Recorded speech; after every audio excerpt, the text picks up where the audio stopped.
மணிகண்டன், இதை வந்து இதை வந்து நீங்க அட்ரஸ் பண்ண வேண்டிய ஒரு தேவை இருக்குதானே? மீண்டும் மீண்டும் அவர் ஒவ்வொரு கூட்டத்திலையும் திமுக வெர்சஸ் தாவேகான்னு ஒன்று சொல்றாரு, செட் பண்றாரு, ஒரு நரேஷன் செட் பண்றாருன்னா அது அதிமுக வேடிக்கை பார்த்து கொண்டிருந்ததா, அது கூட்டணிக்கு வரும் அப்படிங்கிற அந்த சாஃப்ட் டோன் இருந்தது தான் சிக்கலா? கார்த்திகை சொல்ல நீங்க கேட்ட முதல்ல பதிலுக்கு வந்துட்டு நான் அடுத்தது சொல்றேங்க. நிச்சயமா அது ஒரு பலகீனங்க. ஆரம்பத்துல இருந்தே கரூர் சம்பவம் நடந்தப்பயே எப்படி கடுமையா இந்த திமுக அரசாங்கத்தையும் போலீஸையும் திரு எடப்பாடி பழனிசாமி சாடினாரோ, அதே சமயத்துல இந்த துன்பியல் சம்பவம், இந்த சம்பவத்துக்கு விஜயும் காரணம் அப்படின்னு அவர் அப்பயே இது பண்ணியிருந்தாருன்னா விஜயோடைய அரசியல் போக்கே இன்னைக்கு வேற விதமா மாறி இருக்கும் அப்படிங்கறத விட்டுட்டு அப்ப வந்து ஒரு வேலை கூட்டணிக்கு வருவார் அப்படிங்கிற ஒரு சாஃப்ட் டோன் எடுத்ததுனால ஏற்பட்ட ஒரு விளைவு. அதனால அதை நான் நிச்சயமா அது நீங்க சொல்றதை நான் அட்மிட் பண்ணிக்கிறேன். ஷபீர் என்ன சொல்றாரு அப்படின்னு கேட்டீங்கன்னா, அவர் வந்து 180 தொகுதிக்கு போய் ஒரு பெரிய இம்பாக்ட் ஏற்படுத்தலைன்னா இன்னொரு 3 மாசம் இருக்குது. எடப்பாடி பழனிசாமி அவர்கள் ஏதாவது சினிமாவில் போய் ஏதாவது ஹீரோவா வேஷமா போட்டு நடிச்சு ஒரு சினிமா நடிகரா அவதாரம் பெற்று அதுக்கப்புறம் பிரச்சாரத்துக்கு போனார்னா தான் பெரிய கூட்டம் இம்பாக்ட் ஏற்படுத்தும் அப்படின்னு நினைக்கிறேன். ஏங்க, மக்களுடைய பிரச்சனை, அன்றாட பிரச்சனை என்ன, அந்த ஊர் பிரச்சனை என்ன, தமிழ்நாட்டு பிரச்சனை என்ன, ஏன் ஆட்சியில என்னென்ன நடந்தது, இப்ப என்னென்ன நடக்கலங்கிறத புள்ளி விவரமா சாதாரண பாமர பாஷையில எல்லாமே பேசிட்டு அவர் இருக்கிறப்ப, இன்னும் இதை விட அவர் ஒரு அனுபவம் வாய்ந்த அரசியல் கட்சி தலைவர் வேற எந்த விதத்துல இப்ப இம்பாக்ட் ஏற்படுத்த முடியுதா? ஏதாவது எனக்கு அதுக்கு வழி தெரியலீங்க.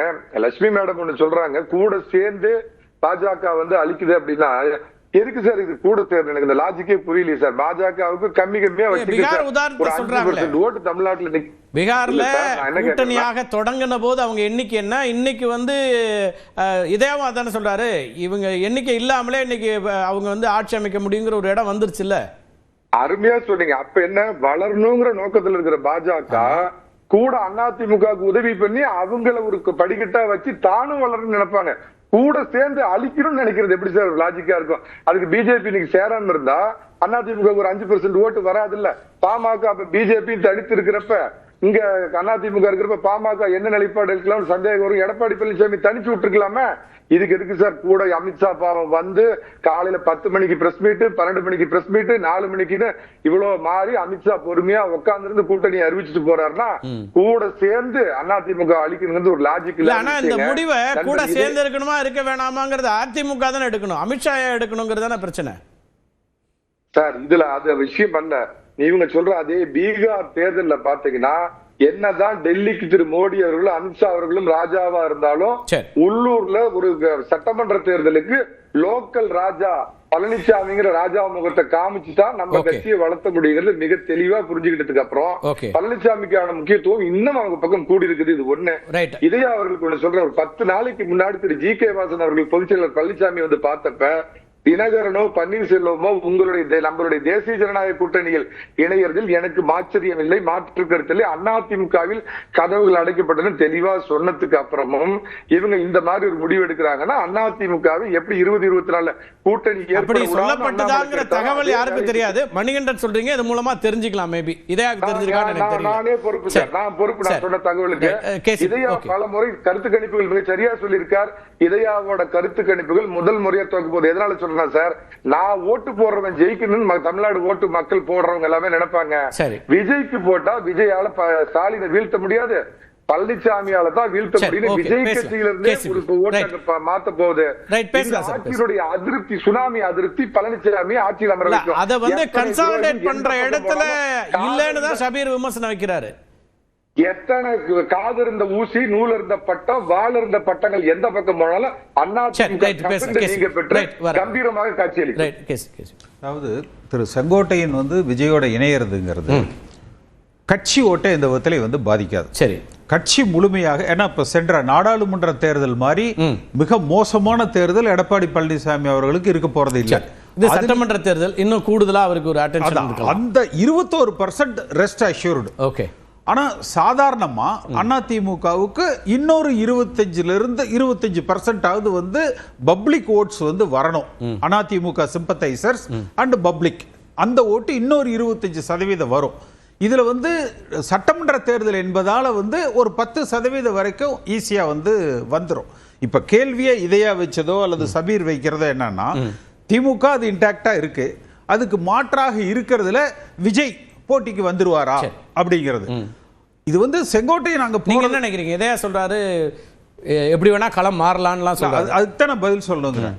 அதாவது கட்சி ஓட்டு எந்த விதத்திலையும் மாறாது. ஓகே, விஜய் கிட்ட இந்த மாதிரி கட்சி ஓட்டுன்னு ஏதாவது ஒரு ஓட் பேங்க் இருக்கா? இல்ல. விஜய் கிட்ட இருக்கிறது எல்லாமே அந்த இளைஞர்களது வாக்கு. நீங்க தமிழ்நாட்டுல இந்த தேர்தலில் அவர் வாங்க போறதான கட்சி ஓட்டு. அதுல இல்ல, நான் சொல்றேன், அது கட்சியோட ஓட்டே அல்லது. இன்னும் அந்த மெம்பர்ஷிப் டிரைவ் அவங்க நடத்திருக்காங்க. கட்சிங்கிறது வந்துங்க, நீங்க என்ன தப்பு பண்ணாலும் உங்களுக்கு ஓட்டு போடணும் கடைசியா. அது இன்னும் விஜய் வந்து எஸ்டாப்ளிஷ் பண்ணல. நான் சொல்ல வர்றது என்னன்னா, இந்த தமிழ்நாட்டு இளைஞர்கள் வந்து எப்படி ஒரு ஸ்விங் இப்ப கடந்த ஒரு 5-6 ஆண்டுகள்ல பாருங்க. முதல்ல சீமான் அவர் அந்த பேச்சு, அதுல வந்து பாத்தீங்கன்னா எல்லாம் சீமான் ஒரு இது இருந்தது. உடனே அண்ணாமலை களத்துக்கு வர்றாரு. உடனே வந்து அண்ணாமலை வந்து அந்த அவர் பின்னாடி வந்து ஒரு பெரிய இது வந்து கிரியேட் ஆச்சு. அண்ணாமலை டவுன் ஆகிற பொழுது விஜய்க்கு வந்து போகுது. விஜய்க்கு போறது எங்க இருந்து போகுது? சீமான் இருந்து கொஞ்சம் போகுது. அண்ணாமலை டவுன் ஆன உடனே வந்து போகுது. அப்ப இன்றைக்கு விஜயை சுத்தி இருக்கிறது, நான் முழுமையா சொல்லல, குறைஞ்சபட்சம் ஒரு 50% ஸ்விங் ஆகிற வாக்குகள், ஃப்ளோட்டிங் பாப்புலேஷன், ஃப்ளோட்டிங். அது வந்து அது ஃபிக்ஸ்ட் இல்ல. ஆனா அதிமுகவுக்கு இருக்கிறதுங்கிறது ஃபிக்ஸ்டு. செங்கோட்டையம் போனாலும் இன்னும் யார் போனாலும் அந்த ஃபிக்ஸ்டு ஓட்டு வந்து வெளியே போகாது. அந்த பப்ளிக் பர்செப்ஷன் இருக்குது பாருங்க, அது கொஞ்சம் டேமேஜ் பண்ணும். செங்கோட்டையன் மாதிரி எம்ஜிஆர் கூட இருந்தவங்க இவ்வளவு சீனியர் பீப்பிளே போயிட்டாங்களான்னு. அப்ப மேற்கொண்டு எடப்பாடி பழனிசாமி இந்த கட்சியை எப்படி வழிநடத்த போறார்? ஒன்று, இதற்கு மேல யாரும் விஜய் கூட போயிடக்கூடாது. ஆனா அதுல ஒரு ஆபத்து என்னன்னா, திரு இதயா சொன்ன மாதிரி ஆக்சஸ் பாயிண்ட் இருக்கு. இல்ல திமுக கிட்ட போயிருந்தாருன்னு வச்சுங்க, செங்கோட்டையா எதிர்ப்பா பார்ப்பாங்க. அங்க போகும்போது எதிர்ப்பா இருக்காது, அந்த எதிர்ப்பு இருக்காது. கொஞ்சம் ஒரு ஃப்ரெண்ட்லியா. திமுக எதிர்ப்பிலே வளர்ந்த அதிமுக விட நாங்க ஏத்துக்க மாட்டாங்க. இப்போ ஒரு 5-6 பேர் இங்க இருந்து போய் அங்க மினிஸ்டர்ஸ் ஆன உடனே இப்போ ஒரு 7-8 பேர் போறாங்க. அத கேள்விதான் வைக்கிறேன். ஏன்னா விக்கிரவாண்டியில பார்த்தோமே, அதிமுக ஓட்டு பை எலெக்ஷன்ல திமுக. அதுக்கு காரணமே என்ன? அதிமுகல இருந்து கொஞ்சம் மினிஸ்டர் கொஞ்சம் பேர் போய் அங்க இன்றைக்கு அந்த எதிர்ப்புணர்வு குறைஞ்சிட்டு இருக்கு. அப்ப விஜய்க்கு வந்து என்ன ஆயிடும்? போகும்போது வந்து அங்க ஒரு ஆக்சஸ் வந்து பில்ட் ஆயிடும். அப்ப எடப்பாடி பழனிசாமி அவர்களை பொறுத்த வரைக்கும் மேற்கொண்டு யாரும் விஜய் பக்கம் வந்து போயிடக்கூடாது. அடுத்து அந்த சபீர் சொன்னாரு பாருங்க, அந்த பர்செப்ஷன் பேட்டரியில விஜய், அதாவது நிச்சயமா திமுகவை ஒரு மாற்றை மக்கள் எதிர்பார்க்கிறாங்க. அது அதிமுகவாக இருக்க வேண்டும் என்பது மக்களது எதிர்பார்ப்பு.